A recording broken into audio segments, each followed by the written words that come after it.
ইয়ারের ফার্স্ট বিয়েবাড়ি বলে কথা, সেটা তো মিস করা যায় না।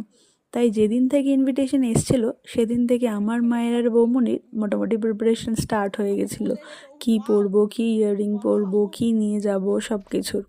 তো সেই দিনকে যথারীতি অফিস শেষ করে আমরা বেরিয়ে গেলাম। বেরোতে অনেক দেরি হয়েছিল, সেই জন্য বাবারও খিদেটা বেশি পেয়ে গিয়েছিল।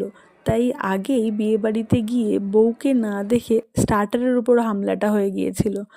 আর আমাদের প্রিন্সেস অনেক দিন বাদে পিপিনকে দেখে ডিনার ছেড়ে তাড়াহুড়ো করে চলে এসছে আমার কাছে। আর পিপিন পুপুনের একসাথে হলে মোটামুটি যেটা হয় সেটা হচ্ছে ফটো তোলা আর ফটো তোলানো। আর আমি যেহেতু কোনো লোক পাচ্ছিলাম না ভিডিও করার জন্য, তো ওকেই অগত্যা বলেছিলাম যে আমার একটা ক্লিপিং তোলতো, ওই ক্লিপিংটাও তো দিতে হবে, ফুড রিভিউ হিসাবে দেবো। তো ও যথারীতি আমার কথাটা শুনেছে, তো সেই জন্য বলেও রেখেছিল যে আমারও একটা ভিডিও নাও, আমিও টেস্ট করছি বেবিকর্ন। বেবিকর্নটা ওনার ফেভারিট হয়ে গেছিলো, পাস্তা আর বেবিকর্ন ছাড়া আর কিছুই খাচ্ছিল না।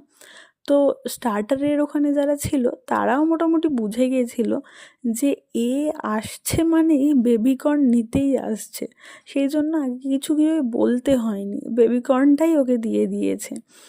দেন আমরা চলে গিয়েছিলাম আমাদের ছোট্ট বরকে আনতে। সেখানে গিয়ে বড় বড় দেখা হলো। আর ছোট্ট বর যেহেতু অনেক দিন বাদে দেখছিল পিপিনকে, চিনতে একটু অসুবিধা হচ্ছিল, বড় হচ্ছে তো, বিহেভিয়ারাল চেঞ্জেস আসছে। আর মায়ের অনেক দিন বাদে দেখা হওয়া সবার সাথে, সেই জন্য গল্প আড্ডা চলছে। আর পুপুনও এই ফাঁকতালে কোল্ড ড্রিঙ্ক খেতে শুরু করে দিয়েছে, যেটা ওকে দেওয়া হয় না একদমই। ফাঁক পেলে বিয়েবাড়ি আর কি করা যাবে, খেতে তো দেওয়াই উচিত।